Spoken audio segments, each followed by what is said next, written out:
Assalamualaikum warahmatullahi wabarakatuh. Apa kabar sahabat Ukhuwah Islamiyah? Semoga tetap dalam lindungan Allah Subhanahu wa taala serta dilancarkan segala urusan-urusan kita. Pada video pembahasan kali ini, saya akan menanggapi video dari Aprianto MMS yang berargumentasi mengenai spanduk HUT RI yang jika diperhatikan akan tampak ada gambar salib ya. Nah, bagaimana videonya? Mari kita lihat bersama.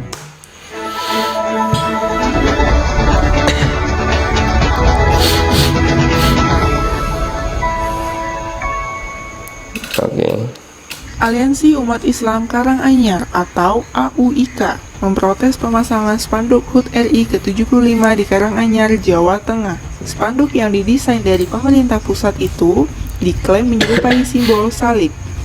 Aksi protes tersebut dimuat oleh akun Instagram @indonesiavoice_. Dalam akun tersebut menyertakan foto artikel pemberitaan mengenai aksi protes ormas yang keberatan dengan desain dalam spanduk HUT RI ke-75.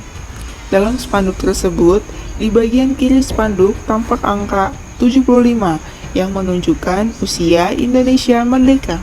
Sementara itu, di bagian kanan spanduk terlihat susunan balok bermotif yang diklaim menyerupai simbol salib.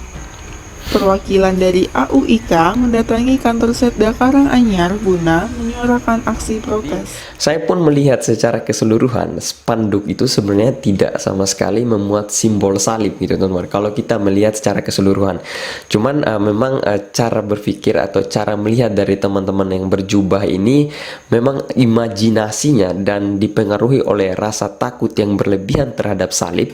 Akhirnya mereka melihat spanduk ini atau logo HUT RI yang ke-75 ini fokus kepada ada kotak-kotak yang menyerupai salib itu teman-teman. Jadi yang lainnya itu mereka abaikan semua, kemudian mereka fokus ke salibnya dan minta salib logo atau desain yang menyerupai atau mirip salib itu diganti.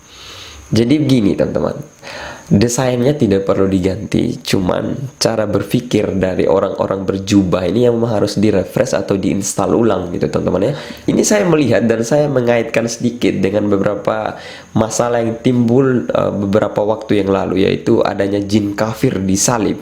Di situ Abdul Somad mengatakan bahwa memang itu ada lambang atau logo palang merah itu di ambulans. Abdul Somad suruh itu hapus. Ini sebenarnya yang bermasalah salibnya atau merekanya teman-teman. Di sini saya melihat bahwa salib itu sebenarnya tidak dapat memurtadkan orang. Salib itu tidak dapat mengkristenisasikan teman-teman kita yang muslim gitu teman-teman. Nah, lantas yang salah apa? Yang salah ada cara berpikir mereka. Mereka berpikir atau yang ada di imajinasi mereka ketika melihat salib adalah murtad. Ya kan? Jadi kalau misalnya mereka lihat salib, oh jangan dilihat, nanti murtad. Sorry teman-teman ya, salib itu tidak punya kekuatan gaib seperti itu gitu. Yang tiba-tiba ketika kau lihat salib, kau langsung niat pindah agama, itu sama sekali tidak ada di salib. Jadi tolong cara berpikirnya itu yang harusnya diupdate gitu teman-teman. Cara berpikirnya yang harus memang diinstal ulang atau direfresh gitu teman-teman. Salibnya itu tidak seram, hanya saja iman dari beberapa kalangan atau beberapa orang berjubah ini yang terlalu rendah. Yang mereka berpikir kalau mereka lihat salib, nanti mereka akan pindah agama. Ini kan sangat-sangat bodoh sekali menurut saya teman-teman ya. Setelah melihat video dari saudara Aprianto dengan argumennya, ada sisi di mana saya merasa lucu. Saya menelaah di sini secara bijak ya, maksudnya gini. HUT RI ini kan hari ulang tahun negara kita yang tercinta ya, Indonesia. Konsepnya jelas berbicara nasionalis, benar nggak? Nah selanjutnya Indonesia kita ini berbagai macam suku, bahasa, budaya, dan agama. Jadi sebetulnya sangat keliru jika Anda berpikir manusia berjubah, atau saya tidak paham siapa manusia berjubah yang Anda maksudkan. Tapi kalau merujuk dari orang yang memprotes spanduk tersebut adalah Islam, benar apa betul? Apakah orang berjubah tersebut berarti takut dengan salib? Saya katakan kepada Anda, tidak ada yang takut terhadap salib. Nah, terus kenapa mereka protes, Eza? Konteksnya tidak nyambung. HUT RI ini bertemakan rasa nasionalisme, dan saya katakan yang mendesain juga keliru karena tidak mempertimbangkan hal tersebut. Jangan ada unsur keagamaan di dalamnya. Lah Esa, itu kan hanya mirip salib. Harusnya bukan desain yang dirubah, tapi pola pikir yang dirubah. Saya katakan kepada Anda, Saudara Aprianto, kita ini maksudnya masyarakat Indonesia adalah masyarakat yang heterogen dengan sekian jumlah otak dan pemikiran yang sangat banyak ini bermacam-macam. Oke lah, mungkin Anda, teman-teman Kristiani, atau saya tidak menjadi masalah. Tapi bagaimana dengan pola pikir yang lain? Anda tidak harus memaksakan pola pikir orang lain harus sama dengan Anda. Tapi bagaimana caranya mengambil jalan tengah dalam berargumentasi agar orang-orang menerima hal tersebut? Ya tentu, desain harus dirubah ke arah nasionalisme sesuai konteks HUT RI yang menunjukkan keanekaragaman Indonesia yang berbeda-beda, tapi tetap satu dalam bingkai negara kita ini. Sekarang saya tanya balik, jika spanduk HUT RI tersebut menggambarkan atau ada unsur Islaminya, Anda yakin masyarakat Indonesia tidak akan ada yang protes termasuk Anda sendiri? Jelas pasti ada yang tidak nyaman, karena konteks tidak nyambung. Mungkin Anda berpikiran itu tidak masalah, tapi bagaimana dengan yang lain? Bagaimana dengan masyarakat Indonesia yang heterogen ini? Anda tidak akan bisa menjamin itu. Kemudian mengenai isi ceramah Ustadz Abdul Somad, ini kan sudah diklarifikasi bahwa saat itu beliau dalam konteks menjawab pertanyaan jemaah, bukan topik dalam kajiannya. Karena memang dalam keyakinan Islam patung itu haram hukumnya. Pengecualian berlaku apabila Anda menjadikan bentuk patung tersebut cacat sehingga tidak menyerupai makhluk hidup yang sempurna. Nah, sebagaimana dijelaskan dalam hadis bahwa Rasulullah Shallallahu Alaihi Wasallam bersabda, sesungguhnya malaikat tidak akan masuk suatu rumah yang di dalamnya ada patung. Hadis riwayat Bukhari dan Muslim. Makanya jangan heran kalau Ustadz Abdul Somad mengatakan kalau patung itu ada jin kafirnya.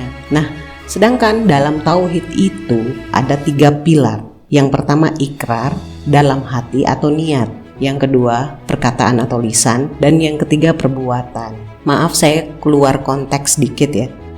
Makanya dalam Islam itu kita dilarang mengucapkan selamat Natal atau hari raya di luar kepercayaan Islam. Karena secara tidak sadar, lisan atau perkataan yang Anda ucapkan itu mengiyakan Natal tersebut, di mana Natal itu bertentangan dengan keyakinan kita. Kelihatan simpel, ringan diucapkan, tapi fatal bagi akidah ketauhidan kita. Jadi, kalau Saudara Aprianto mengatakan bahwa salib itu tidak bisa memurtadkan orang, ya memang benar, tapi bukan itu, merusak akidah. Ini loh intinya. Anda mengatakan bahwa salib yang dipajang tidak bisa ngapa-ngapain. Diam aja kok takut. Sekali lagi, tidak ada yang takut. Ini berbicara konteks keimanan. Sekarang saya tanya balik. Kalau salib tidak bisa ngapa-ngapain, kenapa umat Kristen memajangnya dalam gereja? Karena kami tahu bahwa itu simbol pengorbanan Yesus yang Anda anggap Tuhan dalam keyakinan kalian. Jelas ini bertentangan dengan keyakinan agama yang lain. Jadi bukan persoalan salib bisa memurtadkan, tapi dapat merusak akidah. Jadi bukan cara berpikirnya yang mesti dirubah dalam hal ini, tapi karena Anda tidak memahami apa yang diyakini dan dipahami Islam. Kalau saya mengatakan, tolong rubah cara pandang Anda mengklaim bahwa Islam adalah teroris. Ini masih bisa nyambung, karena perspektif teroris bukan cuma ada di Islam, bahkan di Kristen pun ada, dan agama-agama lainnya, karena ini berbicara oknum.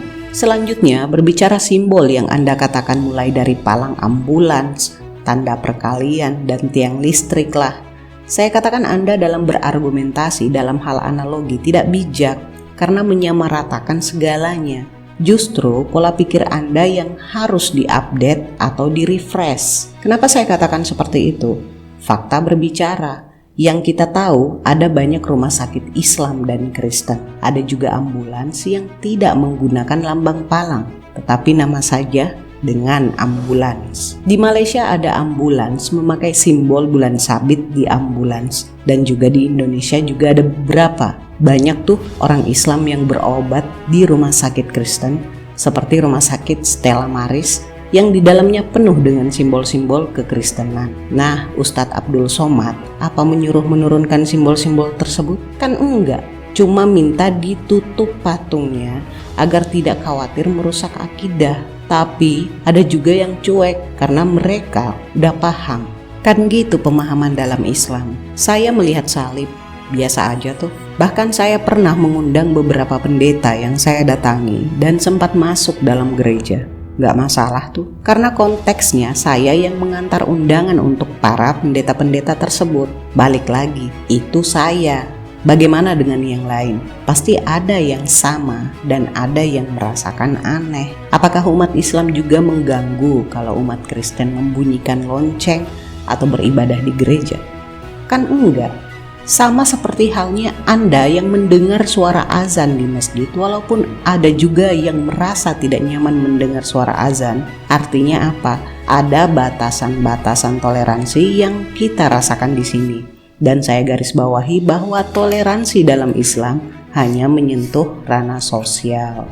Jika semua yang berbentuk palang di Indonesia ini yang mayoritas Islam brutal, maka yakinlah sampai detik ini toleransi belum bisa berjalan di Indonesia. Artinya ada hal-hal tertentu dalam keyakinan Islam yang harus dibatasi terkait kepercayaan agama lain. Kalau aturan dalam keyakinan Anda kan saya katakan belum jelas dan sistematis ya.